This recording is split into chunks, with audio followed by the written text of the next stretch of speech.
What's up, everybody? Welcome to A1 Hoop Zone. In today's video, I'm going to be discussing the trades that's happened in the NBA thus far and the upcoming trades possibilities to take place before the trade deadline, February 10th at 3 p.m. Eastern Standard Time.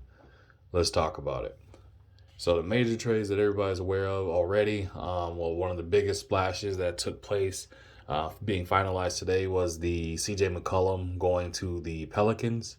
Um, Definitely didn't see that coming. I'll be honest. I'm pretty sure a lot of my fellow family members that live in Portland that are diehard, Blazer fans, I'm sure they didn't see that coming. However, I think at this point, the Trailblazers are kind of entering into that stage of do we blow it up or do we keep it together? Because if I'm not mistaken, out of their 15-man roster, nine of the actual star players are guards. So it's definitely a guard overload there. So I think at some point the Blazers kind of realized, as far as from a chemistry perspective, Dame and CJ wasn't going to be able to take them to the promised land. I'm a fan of both, so it pains me to say that, but the truth and reality of things is the league is getting better as a whole. You're seeing the Warriors back at full strength and adding some additional toughness from their bench and shoring up their bench. And, that whole entire team is playing with confidence. And then you have the Suns, breakout season with CP3 going there and changing the lives of Suns Nation. And then obviously you have the Grizzlies and the other teams that's right there in the mix as well. So it's tough, to kind of stay with the same core that kind of hasn't really gotten anywhere. And unfortunately, starting out the season hurt, CJ collapsed lung, and then obviously Dame being out and having surgery being out. So they haven't been at full strength, from the get-go. So they've had, nagging injuries or individuals out. So I think for this situation, this blowing it up is probably best. I think right now the record is 21-33. So, and it's been, at this point, the last few years, kind of finishing either in a play-in situation or just outside of the playoffs looking in. So I think for this situation, it's definitely a good move. Hopefully it's something that, again, gives CJ McCollum opportunity to kind of bounce back and play, and make a difference there. Hopefully Zion can return from his injury setback that he took place. And then also, Brandon Ingram's coming into his own as well. So hopefully, that trio is able to kind of create a big three and make some noise out there. I think, looking at the Pelicans, they're one game above Portland. So at this point, it's not, again, they still have an opportunity to make a big difference still in the first half of the season. So, let's see what happens. Let's definitely see what happens and see where, the addition of McCollum, Larry Nance, and Tony Snell, what they'll be able to bring to the table for the Pelicans. And I believe Portland in return, it looks like they were getting Josh Hart, Nickeil Alexander-Walker, and a couple other draft picks and some other notable, or I would say Satoransky is a good player, so I can definitely say that. So, they're getting some good trade value as far as like picks and whatnot too. So we'll see what Portland is able to do with that. I like Josh Hart and Nickeil Alexander-Walker, and Satoransky definitely are solid players there. The other big splash that took place, we got the Cavs picking up Charis Levert.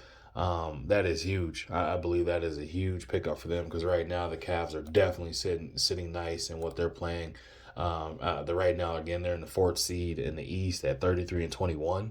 And they're playing good basketball. So I think adding that other lethal scorer, Charis Levert, is definitely a Swiss Army knife and things he can do from the offensive end.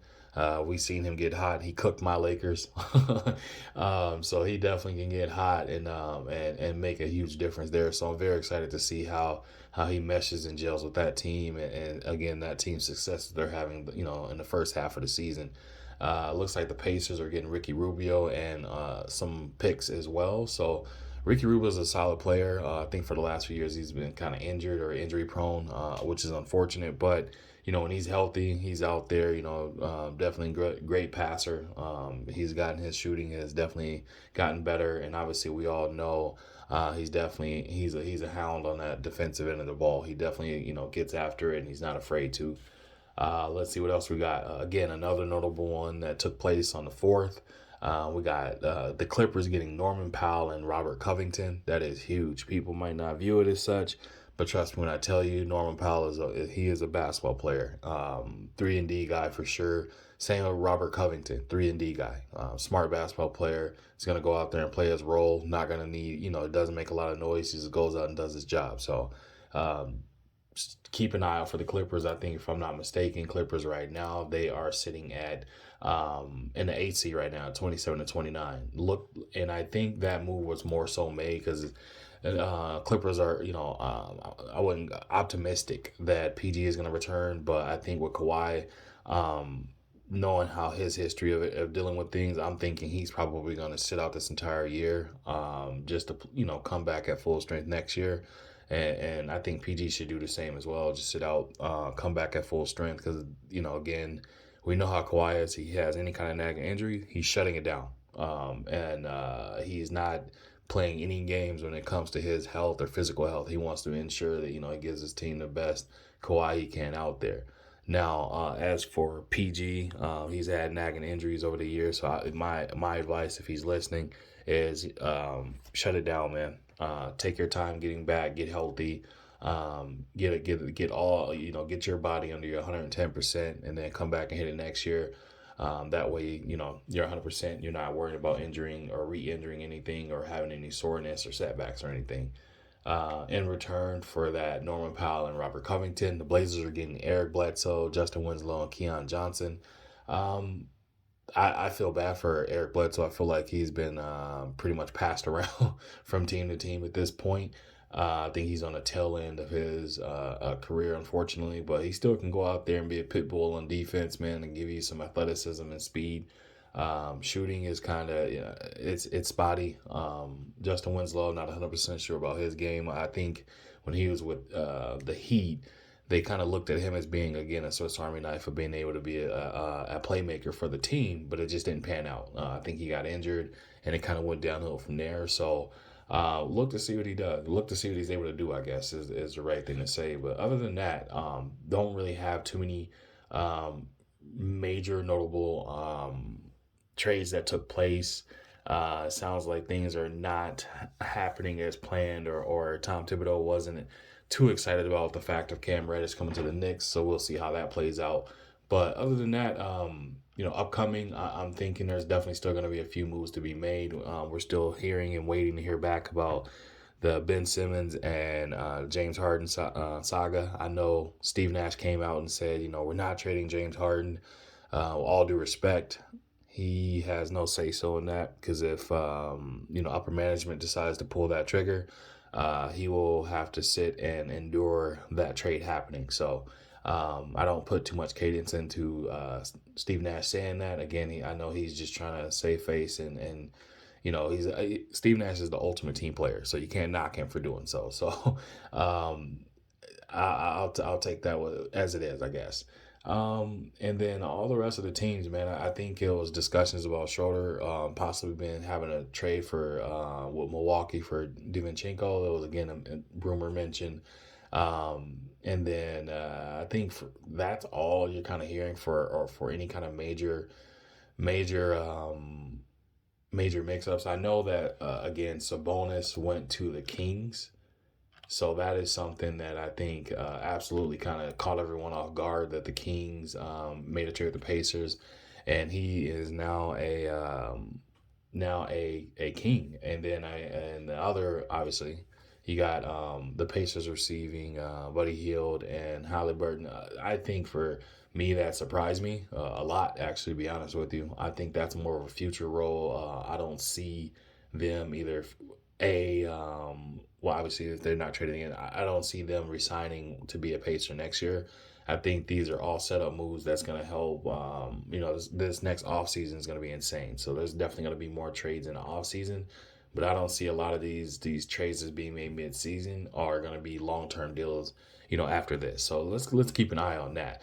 But yeah, that's the other major one that I actually almost forgot about myself was Sabonis going over to the Kings. And the Pacers getting Buddy Hield and Halliburton. So we'll see how that that pans out. For some potentials, again, there's not really much out there for any other kind of big trades. I know the Mavericks had mentions of potentially interest in Ben Simmons.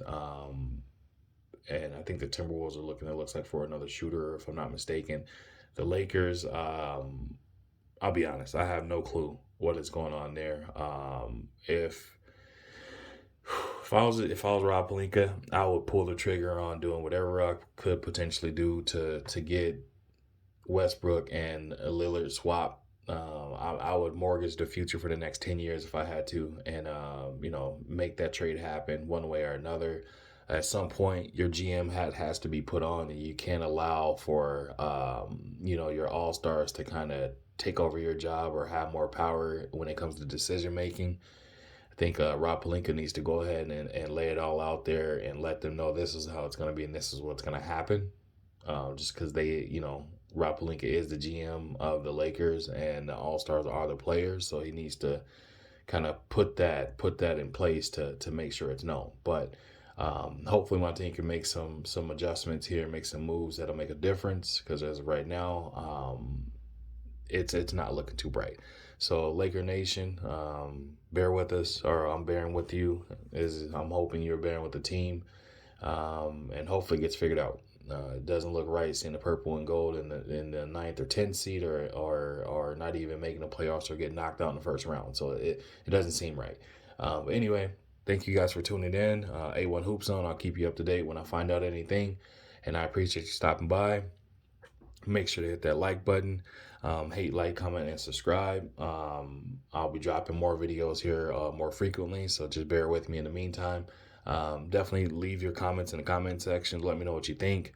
Let me know what trades you think need to happen, upcoming trades you think that will happen, or in the off season, what you think. Thank you so much for stopping by, and I appreciate you, and I'll see you guys in the comments.